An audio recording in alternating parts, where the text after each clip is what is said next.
पिछले लेक्चर में हम लोग ने नेशनल इमरजेंसी के डिटेल प्रोविजंस को डिस्कस किया था। इसमें इफ़ेक्ट ऑफ नेशनल इमरजेंसी को हम अंडरस्टैंड करने की कोशिश करेंगे। जैसा कि हमें पता है कि इमरजेंसी डिक्लेयर होने के बाद द कॉन्स्टिट्यूशनल जो फ्रेमवर्क होता है वो फेडरल से यूनिटी की तरफ शिफ्ट हो जाता है, जो कि सेंट्रल गवर्नमेंट को एम्पावर करता है वाइड रेंज ऑफ पावर्स के साथ, जो फर्दर इसको फैसिलिटेट करेगा किसी भी अर्जेंट और थ्रेटनिंग सिचुएशन को हैंडल करने के लिए। अगर हम डिटेल में जाएं और जो इफ़ेक्ट ऑफ नेशनल इमरजेंसी है उसको देखें तो उसको तीन डिफरेंट सेक्शन में डिवाइड कर सकते हैं। Effect of national emergency on centre state relation, effect of national emergency on the life of लोक सभा एंड स्टेट असेंबली, एंड तीसरा इफेक्ट ऑन फंडामेंटल राइट। सबसे पहले effect on the centre state relation हम देखेंगे। इमरजेंसी के normal situation में जो सेंटर स्टेट का रिलेशन होता है वो फेडरल प्रिंसिपल से गाइड होता है, जिसमें सेंटर और स्टेट के अपने अपने लेजिस्लेटिव और एग्जीक्यूटिव कॉम्पिटेंस वाले एरिया होते हैं। जैसा कि हमें पता है शेड्यूल 7 सारे पावर्स को सब्जेक्ट्स को डिवाइड करता है तीन लिस्ट में: यूनियन लिस्ट, स्टेट लिस्ट और कॉन्करेंट लिस्ट। सेंटर को यूनियन लिस्ट में एक्सक्लूसिव पावर होता है, स्टेट को स्टेट लिस्ट में और कॉन्क्रीट लिस्ट पे दोनों का पावर होता है, लेजिस्लेटिव और एक्सिक्यूटिव का। जबकि सेंटर का power state, in case of the conflict, centre का पावर स्टेट को ओवरराइड करता है। लेकिन नेशनल इमरजेंसी के सिचुएशन में ये पावर शिफ्ट कर जाता है सेंटर की तरफ, जहाँ पे centre in both area, legislative as well as in the executive area, has overriding power over the state. सबसे पहले एग्जीक्यूटिव रिल्म में हम अंडरस्टैंड करेंगे। So the executive power of the centre during national emergency extend to directing any state regarding the manner in which its executive power is to be exercised. In normal time, center can give the executive direction to a state only on the certain specific matter. लेकिन emergency के situation में centre become entitled to give the executive direction to a state on any matter. Provision अगर हम देखें तो constitution का article 353A, जैसा कि हमें पता है 352 डिस्कस करता है नेशनल इमरजेंसी के बारे में, वैसे ही आर्टिकल 353A डील करता है एग्जीक्यूटिव पावर के बारे में। एग्जीक्यूटिव पावर का डिस्ट्रीब्यूशन कैसे चेंज हो जाता है नेशनल इमरजेंसी के ड्यूरेशन। अगर हम ऐसे ही लेजिस्लेटिव एरिया में भी ऐसे ही है। लेजिस्लेटिव एरिया में जो पार्लियामेंट का लेजिस्लेटिव कॉम्पिटेंस है यूजुअली रहता है यूनियन लिस्ट और द कॉन्करेंट लिस्ट पे। कॉन्करेंट लिस्ट में स्टेट गवर्नमेंट के साथ होता है, लेकिन during the national emergency the parliament get the legislative competence to legislate even on the matter mentioned in the state list of the Schedule 7. Article 250 इसके बारे में डिटेल डिस्क्रिप्शन देता है। आर्टिकल 250 एम्पावर करता है पार्लियामेंट को to become empower to make the law on any subject mention in the state list. ये ध्यान रखने योग्य बात है कि state legislature is not suspended, वो टोटली वैसे ही इंटैक्ट रहता है, वो फंक्शन भी करता है। बस पार्लियामेंट भी बस चेंजेस ये होते हैं कि पार्लियामेंट को ऑल्सो लेजिस्लेटिव पावर मिलता है to legislate upon the subject mention in the state list. ये सब दिखा रहा है कैसे फेडरल से यूनिटी की तरफ शिफ्ट कर जाता है legislative distribution of power. Further, the law made by the parliament on the state subject during the national emergency become inoperative 6 months after the emergency has ceased to operate. While the proclamation of the national emergency is in the operation, the president can issue ordinance on the subject, state subject also.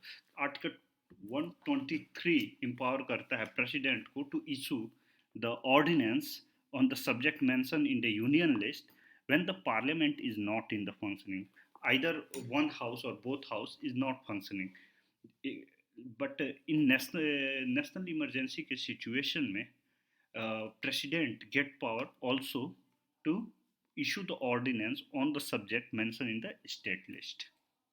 Further, Parliament can confer the power and impose the duties upon the centre or its official authorities with respect to the matter outside the union list in order to carry out the laws made by other its extended jurisdiction as a result of proclamation of national emergency.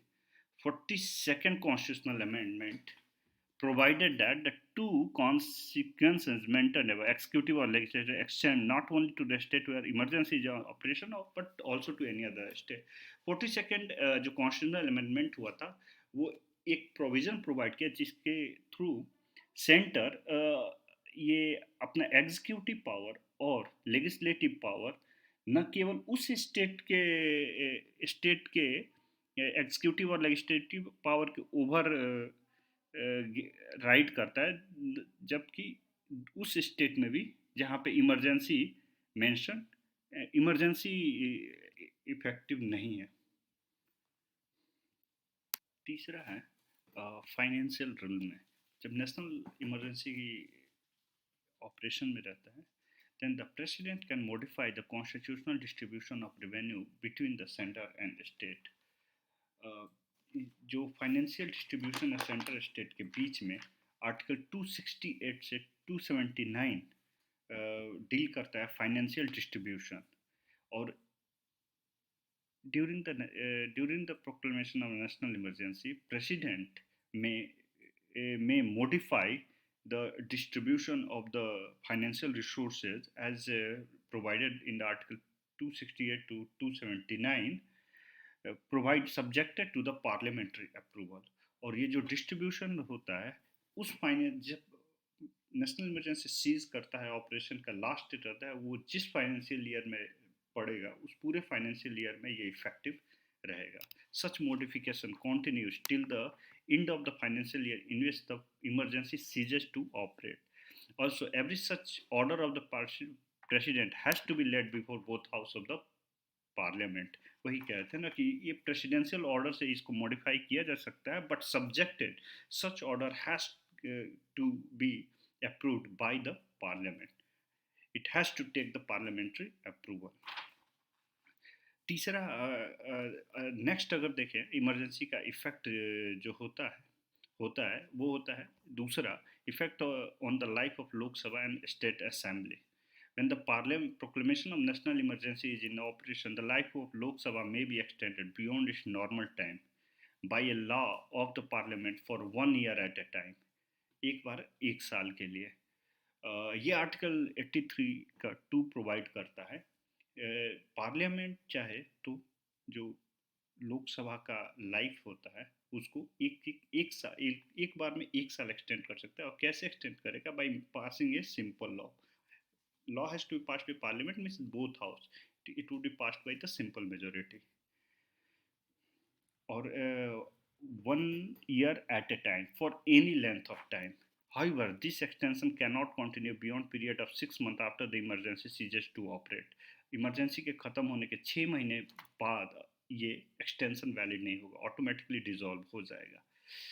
Fifth Lok Sabha जब national emergency declare किया गया था इंदिरा गांधी के द्वारा on the ground of internal disturbances, उस समय लोकसभा के life को 2 बार एक्सटेंड किया गया था by making the parliamentary law. Similarly, the parliament may extend the normal tenure of a state legislature assembly by 1 year each time during the national emergency, subjected to maximum period of 6 months after emergency cease to operate. जब मतलब emergency ख़त्म होगा उसके 6 महीने बाद तक ये automatically tenure अगर 5 साल के बाद एक्सटेंड हुआ है तो वो ऑटोमेटिकली डिसॉल्व हो जाएगा।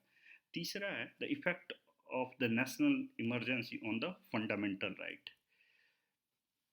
जो फंडामेंटल राइट पे इम्पैक्ट पड़ेगा नेशनल इमरजेंसी का, ये 2 आर्टिकल इसके लिए प्रोपाउंड है।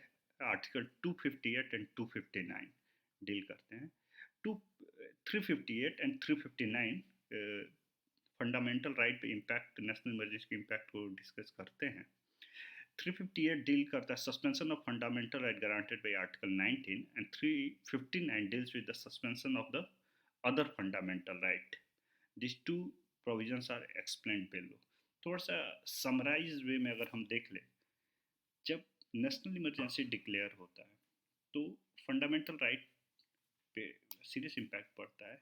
आर्टिकल 358 प्रोवाइड करता है कि जो भी fundamental right which has been guaranteed by article 19 it would be automatically suspended, but when it would be done when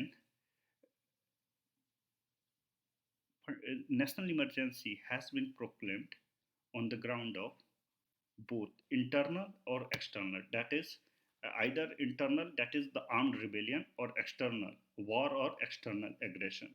इन दोनों केस में fundamental right guaranteed in article 19 would be suspended. दूसरा, ये right with the proclamation of national emergency, this right would be automatically suspended. No further order from the president or the law need to be passed to effectuate the suspension of the right granted by article 19, जबकि 359 कहता है कि other fundamental right except granted by article 20 and 21 can also be suspended when the national emergency is declared on the ground of war and external aggression. But for suspending other fundamental right, as given in 359, a different separate presidential order has to be passed for the suspension of any fundamental right except Article 20 and 21. The important point is here to notice that कि ये जो separate presidential order है वो even article 32 जो कि remedial measure in the case of violation of fundamental provide करता है उसको भी हम सस्पेंड किया जा सकता है ना। इन दोनों आर्टिकल के बारे में हम नेक्स्ट लेक्चर में थोड़ा डिटेल से स्टडी करेंगे, और इसमें सबसे फेमस जो एक केस है एडीएम जबलपुर केस, उसके बारे में हैबियस कॉर्पस का केस है, उसके बारे में थोड़ा डिटेल में जानने की कोशिश करेंगे एक छोटे से लेक्चर में।